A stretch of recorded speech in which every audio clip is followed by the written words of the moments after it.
ഫോമ ഇലക്ഷനിൽ ആരോപണങ്ങളും പ്രത്യാരോപണങ്ങളും അല്പം കടന്നു പോകുന്നില്ല എന്നൊരു സന്ദേഹം. ഇത്രയധികം ശക്തമായ, ഇത്രയധികം കടുത്ത ഒരു പ്രചാരണം ആവശ്യമുണ്ടോ?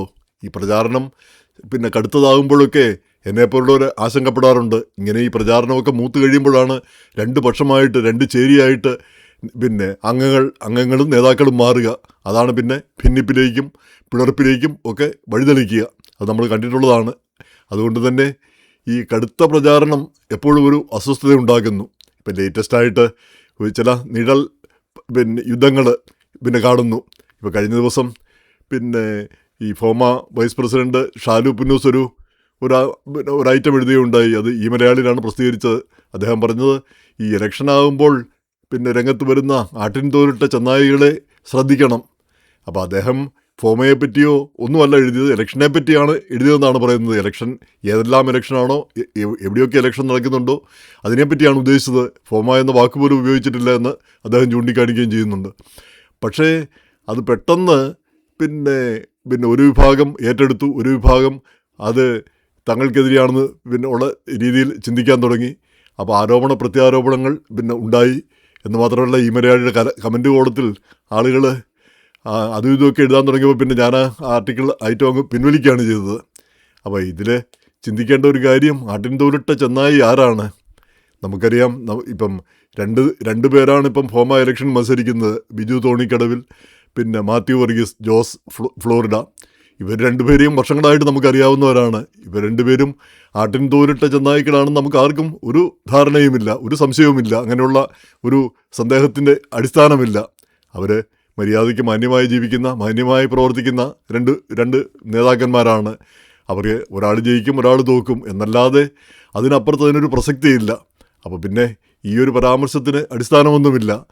അപ്പോൾ അത് പറയാനുള്ള ഒരു കാര്യം, ഇപ്പം ഈ ഫ്ലോറിഡ മാത്യു വർഗീസിനെ ഒരു 35 വർഷമായിട്ട് എനിക്ക് പരിചയമുണ്ട്, നേരിട്ട് പരിചയമുണ്ട്. അപ്പോൾ ഞാൻ കാണുമ്പോഴൊക്കെ അദ്ദേഹം ഫൊക്കാനായുടെ ഒരു ദേശീയ നേതാവാണ്. പിന്നീട് അതിൻ്റെ ദേശീയ ട്രഷററായി. അപ്പോൾ ആ കാലത്തെ ചില പത്രവാർത്തകളൊക്കെ അദ്ദേഹവുമായിട്ട് സംസാരിച്ച് കൊടുത്തത് ഞാൻ ഓർക്കുന്നു, മലയാളം പത്രത്തിൽ. പിന്നീട് ഈ ഫോമയുടെ തുടക്കക്കാരിലൊരാളാണ് അദ്ദേഹം. അതിനുശേഷം ഈ ഫോമയിൽ തന്നെ അങ്ങോട്ടും ഇങ്ങോട്ടും മാറിയിരിക്കാതെ അദ്ദേഹം പിന്നീട് ഈ ഇന്ത്യ പ്രസ് ക്ലബിൻ്റെ ഭാഗമായി, അതിൻ്റെ നാഷണൽ പ്രസിഡൻ്റായി ഏറ്റവും മികച്ച ഒരു കൺവെൻഷൻ, ഒന്നല്ല 2 കൺവെൻഷൻ. ഒന്ന് കേരളത്തിൽ ആദ്യമായിട്ട് പ്രസ് ക്ലബിൻ്റെ ഒരു കൺവെൻഷൻ നടത്തി. അതുപോലെ തന്നെ ന്യൂജേഴ്സിയിൽ ഏറ്റവും മനോഹരമായ കൺവെൻഷനിലൊന്ന് നടത്തുകയുണ്ടായി. അന്ന് ഈ MLA PC വിഷ്ണുനാഥും അതുപോലെ തന്നെ നമ്മുടെ VD സതീശനുമൊക്കെ വന്നത് ഓർക്കുന്നു. അവരെയും കൊണ്ട് അദ്ദേഹം ഈ നയാഗ്രായ്ക്കും മറ്റും പോയതും ഓർക്കുന്നു. അന്ന് ഏറ്റവും വലിയ ആൾ വിഷ്ണുനാഥാണ്. പക്ഷേ ആ വിഷ്ണുനാഥ് ഇന്നിപ്പം ഒരു മന്ത്രി പോലുമല്ല. VD സതീശൻ മുഖ്യമന്ത്രിയായി. അപ്പം ഓരോ കാലങ്ങൾ മാറി മറിയുന്നത്. അതുപോലെ തന്നെ അന്ന് പത്രക്കാർ വിനു വി ജോൺ അടക്കമുള്ള പത്രക്കാർ പലരും വന്നിരുന്നു. എന്തുകൊണ്ടും സമ്പുഷ്ടമായൊരു കൺവെൻഷൻ. അപ്പോൾ അങ്ങനെയുള്ള കേപ്പബിലിറ്റിയുള്ള ഒരു നേതാവാണ് അദ്ദേഹം. അപ്പോൾ അദ്ദേഹത്തെപ്പറ്റി ഒരു സന്ദേഹത്തിനും ഒരാവശ്യവും ഒരു അടിസ്ഥാനവുമില്ല. അങ്ങനെ ആ പ്രാപ്തി തെളിയിച്ചിട്ടുള്ള ആളാണ്. ഇനി ബിജു തോണിക്കടവിനെ പറ്റി പറയുകയാണെങ്കിൽ, അദ്ദേഹം ഈ അടുത്ത കാലത്തായിട്ട് നമുക്ക് അത് സുപരിചിതനാണ്.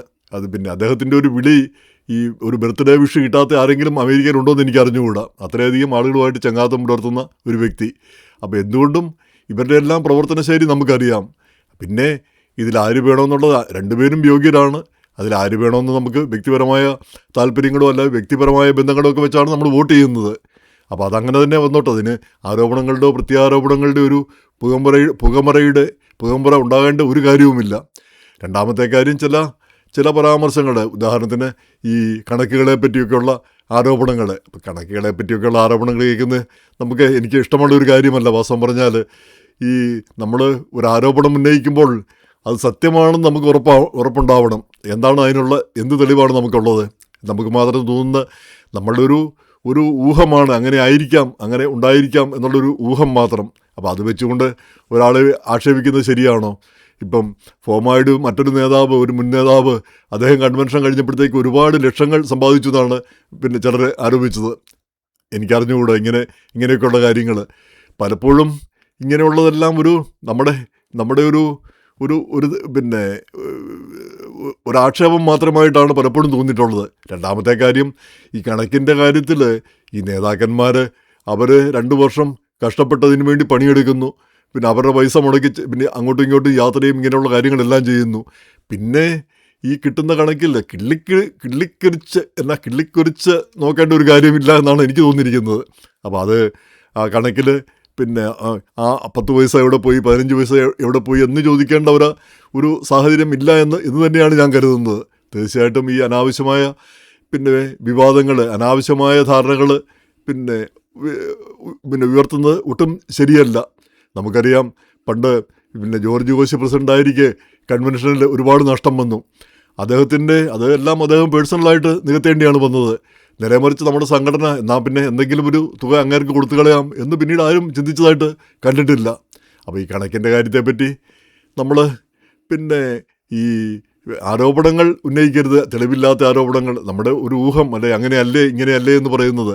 അപ്പോൾ അങ്ങനെയുള്ള കാര്യങ്ങൾ ശരിയല്ല. അതുപോലെ തന്നെ ഈ രണ്ടുപേരുടെയും യോഗ്യതയെപ്പറ്റി സന്ദേഹമുണർത്തുന്നതും ശരിയല്ല. ഇപ്പം ഷാലു ബിനൂസ് പിന്നെ പറഞ്ഞത് ഈ പൊതുവായിട്ടുള്ള ഇലക്ഷൻ കാര്യത്തെപ്പറ്റിയാണ് പറഞ്ഞതെന്ന് പറഞ്ഞാലും ഇപ്പോഴത്തെ സാഹചര്യത്തിൽ ഈ ഇലക്ഷനെ പറ്റിയാണെന്നുള്ള ഒരു ധാരണ വരുന്നതിൽ തെറ്റൊന്നുമില്ല. ഇപ്പം നമുക്കറിയാം, ഈ ജൂറി ഡ്യൂട്ടിക്കൊക്കെ പോകുമ്പോൾ നമ്മളോട് ജഡ്ജി പറയാറുള്ള ഒരു കാര്യമുണ്ട്. ഇപ്പം നമ്മൾ വീട്ടിലിരിക്കുന്നു, അപ്പം നമ്മൾ പുറത്തേക്ക് നോക്കുമ്പോൾ മഴയൊന്നും കാണുന്നില്ല. പക്ഷേ ഒരാൾ മഴ നനഞ്ഞ് പിന്നെ കയറി വരുമ്പോൾ അതിൻ്റെ അർത്ഥം പുറത്ത് മഴ പെയ്യുന്നു എന്നുള്ളതാണ്. അപ്പം ആ സാഹചര്യം അനുസരിച്ച് നമുക്കതിനെ വിലയിരുത്താൻ പറ്റും എന്ന് പറഞ്ഞ പോലെയാണ് ഇങ്ങനെ ഈ ഇലക്ഷൻ സമയത്ത് വരുന്ന പ്രതികരണങ്ങൾക്ക് ആ ഇലക്ഷനുമായിട്ട് ബന്ധം കൽപ്പിക്കുന്നതിൽ ഒരു സാങ്കത്യക്കുറവുമില്ല. അപ്പോൾ അങ്ങനെയുള്ള എല്ലാ ഇങ്ങനെയുള്ള ആരോപണങ്ങളും പ്രത്യാരോപണങ്ങളും സംശയങ്ങളും പുകമറകളും ഇതെല്ലാം ഒന്ന് മാറ്റിവെക്കേണ്ടതാണ്. എന്നിട്ട് നിങ്ങൾ രണ്ടുപേരും മത്സരിക്കുന്നു, ആയിക്കോട്ടെ, രണ്ടുപേരും സുസമ്മതരായ വ്യക്തികളാണ്, ആരെങ്കിലും ഒരാൾ വിജയിക്കുന്നു, ആ രീതിയിലേക്കൊന്ന് മാറേണ്ട ഒരു ആവശ്യമുണ്ട് എന്ന് തോന്നുന്നു. പ്രത്യേകിച്ച് അതിൻ്റെ ഒരു വിരോധത്തിൻ്റെയോ വൈരാഗ്യത്തിൻ്റെയോ ഒരു പ്രസക്തിയും അവിടെ കാണുന്നില്ല. ആരെങ്കിലും അങ്ങനെ ഒരു രീതിയിലേക്ക് അത് കൊണ്ടുവരുന്നതും ശരിയല്ല എന്ന് തോന്നുന്നു. അപ്പോൾ ഒരു സൗഹൃദ മത്സരം തന്നെ അതിൻ്റെ ആവശ്യമേ ഉള്ളൂ, അതുകൊണ്ട് തീരാവുന്നേ ഉള്ളൂ.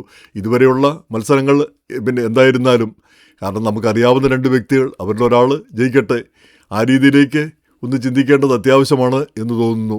അതിനപ്പുറത്ത് വരുമ്പോഴാണ് സംഘടനയിൽ ഭിന്നതയും പൊട്ടലും ചീറ്റലും ഒക്കെ ഉണ്ടാവുന്നത്. ഒരു കൂട്ടർ ജയിക്കുമ്പോൾ മറ്റൊരു കൂട്ടർ സഹകരിക്കാതെ എപ്പോഴും പാറുവെക്കുന്ന ഒരു സ്ഥിതി വരും. അങ്ങനെയൊക്കെയാണ് സംഘടന മുമ്പ് പിളർന്നിട്ടുള്ളത്. അപ്പോൾ അതൊന്നും ആവർത്തിക്കാൻ പാടില്ല.